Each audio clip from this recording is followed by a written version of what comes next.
యశోద, నీకు తెలుసు నేను ఇలాంటి వస్త్రాలను ధరించను.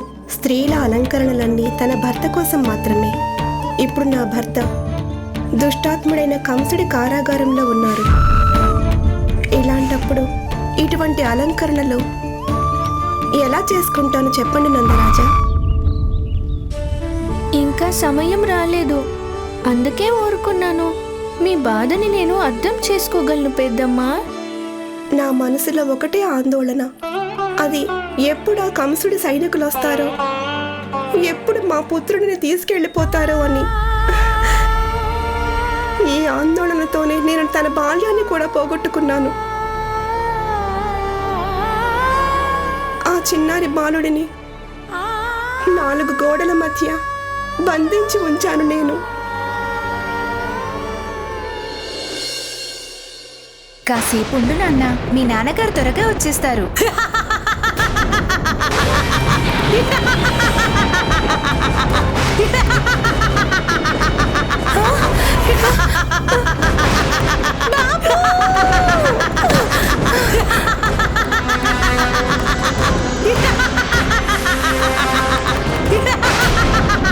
వదినా, మీ పుత్రుడంటే మా నీలమణికి అన్నయ్య కదా. తనని బయటకు తీసుకురావడం మంచిదే కదా. నా మాట నమ్మండి, గోకులంలో మీ ఇద్దరికీ పూర్తి భద్రత ఉంటుంది. అక్క, నారాయణుడి కటాక్షం ఆలస్యం కావచ్చు, అస్సలు లేకుండా పోదు. అక్క, కష్టాలన్నీ త్వరలోనే తీరిపోతాయి. అప్పుడంతా మామూలు అయిపోతుంది. మీరే చూడండి, నీలమణి స్వయంగా వచ్చాడు తమరికి కానుకివ్వడానికి. తనని కూడా కాదంటే ఎలా?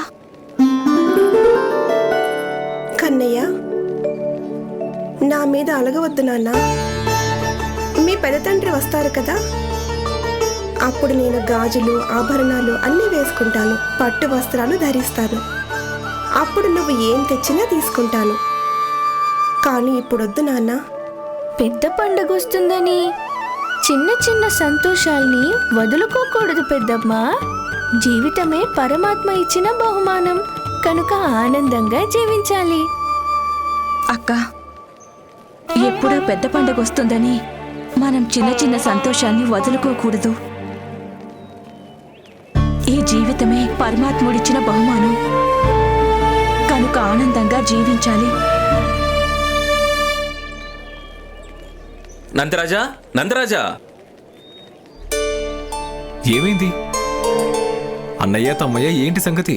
అదే ఉపనందుల వారు పంపారు, మీకు వార్షిక పనుల గురించి గుర్తు చేయమన్నారు, అందుకే రావాల్సి వచ్చింది. అరే అవును కదూ, నీలమని వచ్చిన ఆనందంలో పడి నేను మర్చిపోయాను. ఏమాత్రం ఆలస్యమైనా కంసుడి దృష్టి మన మీద పడుతుంది. సరేలేండి, రేపు నేను మధుర వెళ్ళి పన్నులు కట్టేసొస్తాను. కానీ మనం కన్నయ్యకి ఉయ్యాల ఉత్సవం చెయ్యాలి. ఇదిగో వినండి, త్వరగా తిరిగొచ్చేయాలి. నందరాజా, వీలైతే మీ అన్నయ్య వదిన దేవకిల సమాచారం కూడా తెలుసుకుని రండి. సరే వదినా. వారి గురించి మీరేమీ భయపడాల్సిన పనే లేదు. నిన్న మధుర నుంచి మా వాళ్ళు వచ్చారు. అక్కడ మధురలో కంసుడు రాజా వాసుదేవుడిని, దేవకీ రాణిని చెరసాల నుండి తీసుకువచ్చి అంతఃపురంలో ఉంచారని తెలిసింది.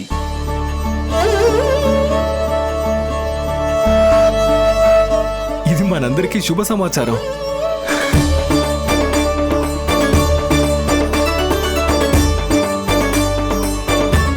మీరు మాట ముందెందుకు చెప్పలేదు? మీకు ఈ విషయం ముందే తెలిసిందనుకున్నాను మహారాజా. సరే వెళ్ళండి, వెళ్ళి ఏర్పాట్లు చేయండి. రేపు మీ ఇద్దరు కూడా నాతో పాటు వస్తున్నారు. వెళ్ళండి.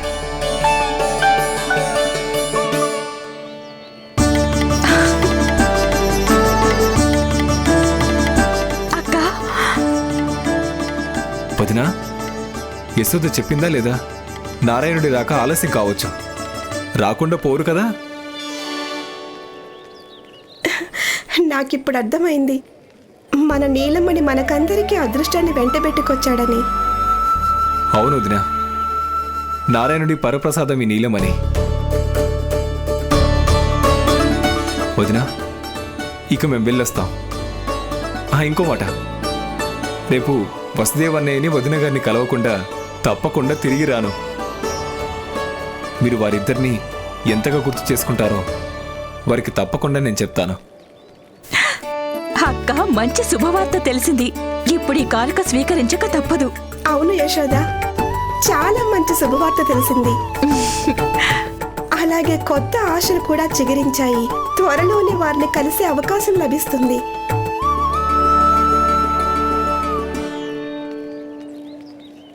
నీ మాట ముమ్మాటికి నిజం యశోద. జీవితాన్ని అనుభవించాలి. నేను అనుభవిస్తాను. చిన్ని చిన్ని సంతోషాన్ని పంచుకుంటాను. జీవితాన్ని గౌరవిస్తాను. నేను వీటిని ధరిస్తాను, ఆనందిస్తాను. వారు నన్ను కలవడానికి వచ్చినప్పుడు ఉత్సాహంగా స్వాగతిస్తాను. వారిని వదిలి వచ్చే ముందు ఎలా వచ్చానో మళ్ళీ అలాగే కలుస్తాను. నేను మీకు మీ దుఃఖం నుండి విముక్తి కలిగిస్తాను.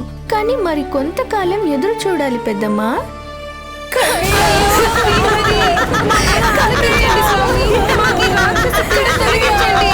ఎన్నాళ్ళు తప్పించుకుంటావు విష్ణు?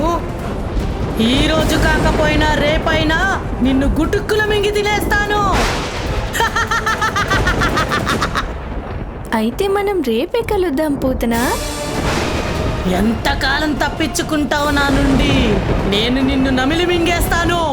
రేపు నువ్వే చూస్తావుగా పూతనా. నీ ఆకలిని కాదు, నిన్నే అంతం చేస్తాను.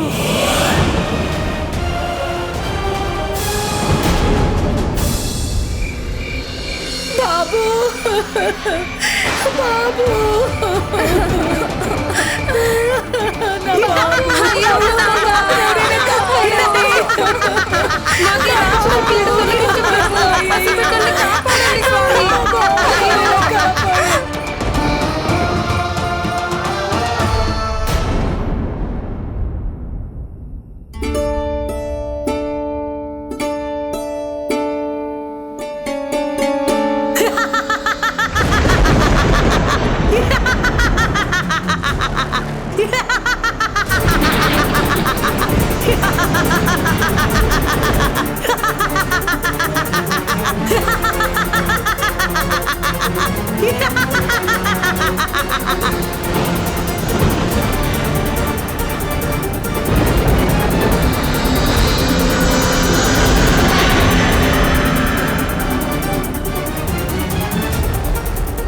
ఎందుకంత భయపడుతున్నావమ్మా?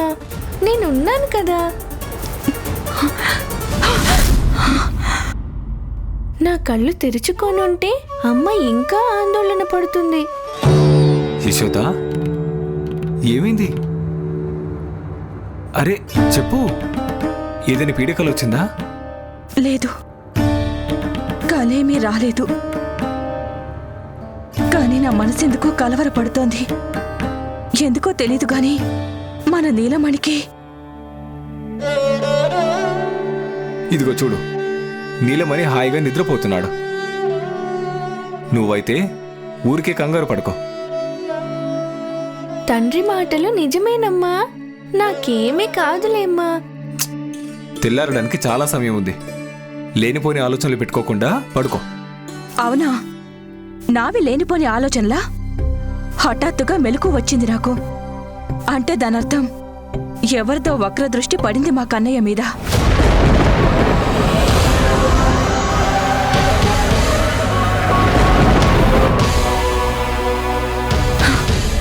రేపు మీరు హాయిగా మధుర వెళ్ళిరండి. ఏమండి, వెళ్ళడం అవసరమా? రేపు ఇక్కడే ఉండొచ్చు కదా. పన్నులు చెల్లించాలి కదా యశోద. రేపే చివరి రోజు కదా.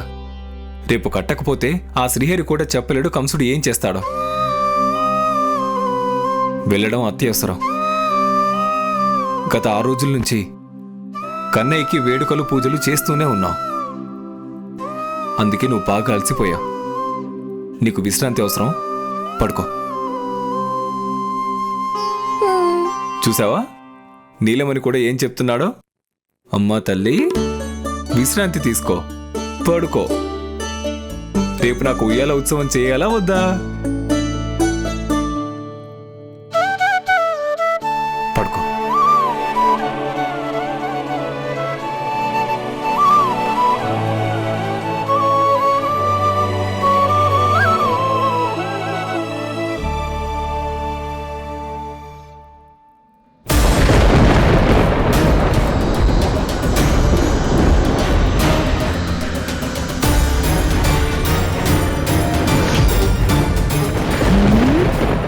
శిశువు పరిమళం, నాకప్పుడే కడుపు నిండిపోయింది కాబట్టి ఈ రాత్రికి నువ్వు బతికిపోయావు బాలక. చూస్తుండు, రేపు సూర్యుడు తొలికిరణం పడగానే నీ చివరి శ్వాస తీసుకుంటావు నువ్వు.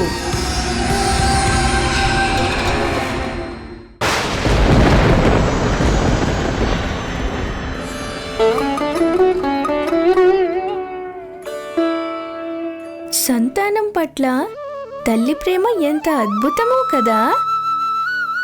పూతన నీడ పడగానే నాకేదో ప్రమాదం సంభవిస్తుందని కలవరపడిందమ్మ.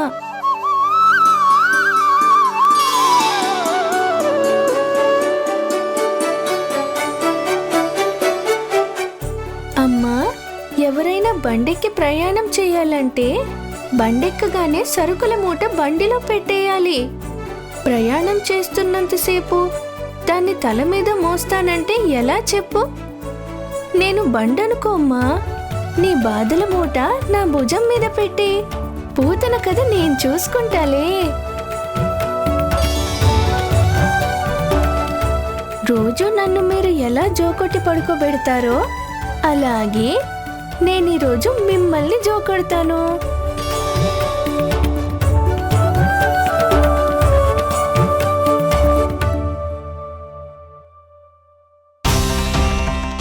నీకిదే నా వాగ్దానం అమ్మా. ఎవరైతే నీకు నిద్రాభంగం చేశారో వారిని నేను శాశ్వత నిద్రలో పడుకోబెడతాను.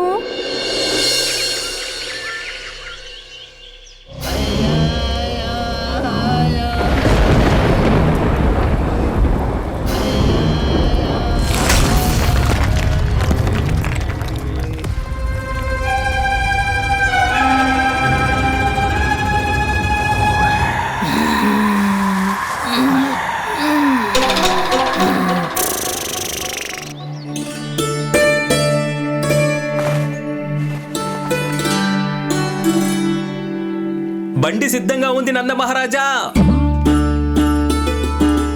కానుకలు మిఠాయిలు సరే గాని భోజనం సంగతేమిటి? ఇదిగో పెట్టాను వదినా. పైన పెట్టింది భోజనమా మిఠాయిలా? భోజనం పైనే పెట్టండి తల్లి. నాకు ముందే తెలుసు, భోజనం పైన పెడితే మిఠాయిలు నలిగిపోవా? అయితే సరే, మిఠాయిలు పైన పెట్టేస్తాను.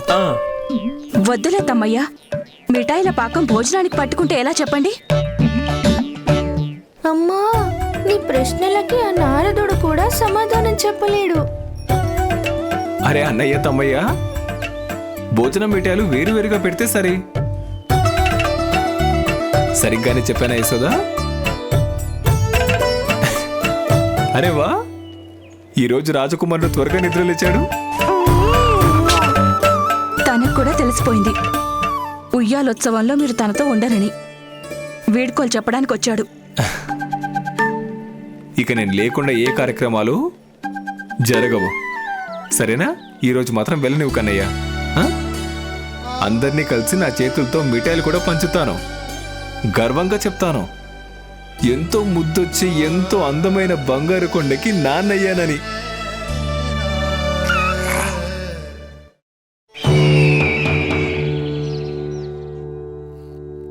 అన్నయ్య అభద్రతకి అదుపులే లేవు. మన పుత్రుడిని వెతకడానికి తనిప్పుడా పూతనకి ఆదేశాలిచ్చాడు. తను భయంకరమైన రాక్షసే కాదు, మహామాయావి కూడా. మనం ఏదో ఒక విధంగా ఈ వార్తని గోకులానికి పంపించక తప్పదు.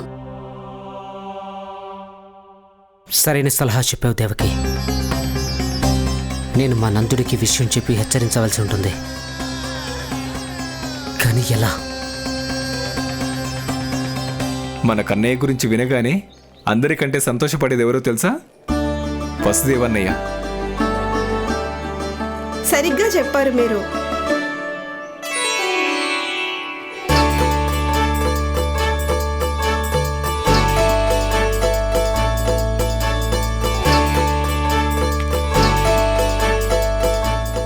పెద్దమ్మ కొత్త బట్టల్లో ఎలా మెరిసిపోతుందో. చాలా చాలా బాగున్నారక్క మీరు, నిజంగా.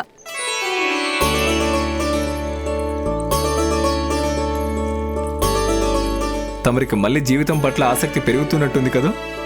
ఈ మాట తెలిస్తే వసుదేవ్ అన్నయ్య ఆనందం చాలా రెట్టింపు అవుతుంది. ఇది వారి కోసమే స్వయంగా నా చేతితో చేసిన పాలకోవా. వారికి మధుర కోవా కంటే ఇదే ఎక్కువ ప్రేమైంది. తీసుకోండి, దేవికి దగ్గరున్న ఆడబిడ్డ కోసం. ఇవి కేవలం వస్త్రాలు మాత్రమే కాదు, పెద్దమ్మ ఆశీర్వాదాలు కూడా. సరే, నిజం చెప్పనా, మీ నీలమణి ఆశాదీపంలా వచ్చాడు నా జీవితంలోకి. నందరాజా, వారితో చెప్పండి ఇక్కడ నేను, వారి పుత్రుడు, మేమిద్దరం క్షేమంగా ఉన్నామని. భగవంతుడు తలుచుకుంటే త్వరలోనే వారిని కలిసే సమయం రావచ్చు. వసుదేవ్ అన్నయ్య దేవకి వదినలతో చాలా విషయాలు మాట్లాడాల్సి ఉంటుంది. మాటలో పడే ఆలస్యమైనా ఏం కంగారు పడుకో. వెళ్లే ముందు ఒకసారి కన్నయ్యను ఎత్తుకునివ్వు.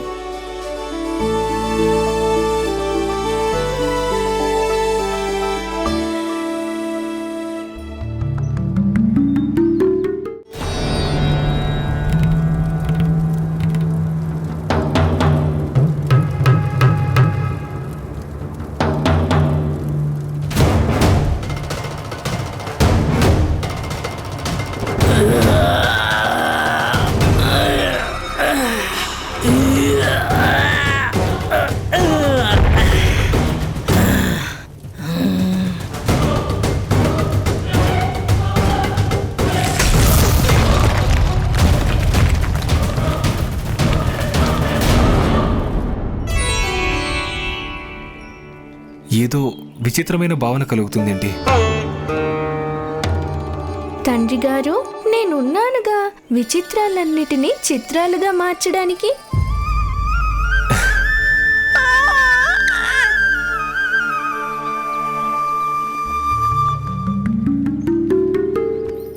వస్తాను. జాగ్రత్త.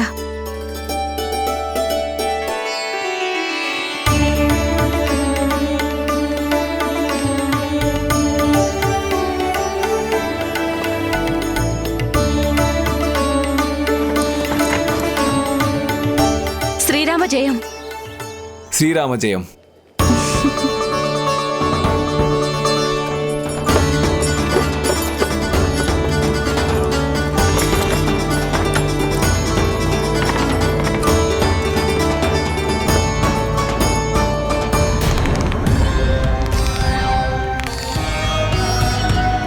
ఎక్కడి నుండి ఆరంభించాలి ఇవాల్టి వేట? రసపురమా, రాణిఘట్టమా, దేవీపురమా, బర్సానా లేక గోకులమా?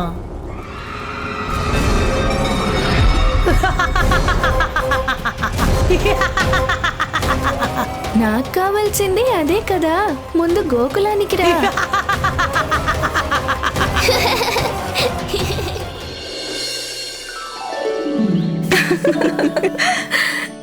అక్క,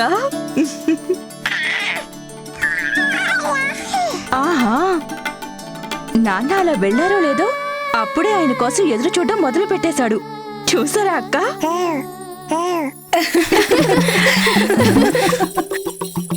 అదేం కాదక్క, నీలమణి మా కోసమే ఎదురు చూస్తున్నాడు. అందుకే నీలమణి, మేం వచ్చేసాం. ఇంత ఆలస్యంగా వస్తే ఎలా? ఉయ్యాలోత్సవానికి ఏర్పాట్లు చెయ్యాలని తెలీదా మీకు? మీరు ఊ అంటే మేము ఇక్కడే ఉండిపోతాం చిన్నదినా. అప్పుడు ఇంకా ఆలస్యమైన మాటే ఉండదు. అమ్మా, ఆ పని మాత్రం చెయ్యొద్దు. ఓహో, నాకు మా కన్నయ్యతో ఆడుకోవడానికి దొరికి ఆ కొద్ది సమయాన్ని కూడా లాక్కోవడానికి వచ్చారా? అక్క, మీరేం బాధపడకండి. మీకు మా బాధ లేదు, ఉయ్యాలోత్సవానికి ఏర్పాట్ల బాధ లేదు. రోహిణి అక్కయ్య అన్నీ నిన్న సాయంత్రమే చెప్పేశారు మాకు. అంతే కదా రోహిణి అక్క? అయితే వెళ్ళండి, చెప్పినట్లు చెయ్యండి. సరే, మీరు ఆ పనిలో ఉండండి, నేను మా కన్నయ్యని చూసుకుంటాను. నిన్ను ఎంత అందంగా ముస్తాబు చేస్తారో చూడు. ఇప్పుడే వస్తుంది మీ అమ్మ, ఇప్పుడే వచ్చేస్తుంది.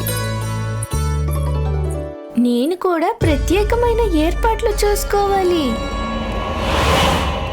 ఈ బర్సానాలో విచిత్రమైన ఆకర్షణ ఉంది. ఇక్కడ నుండి మొదలు పెడతాను ఇవాల్టి నా వేట.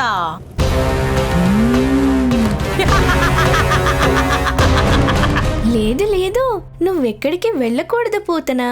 నువ్వు ఈ రోజు నన్ను వెతుక్కుంటూ తిన్నగా ఇక్కడికే రావాలి, నా దగ్గరికి.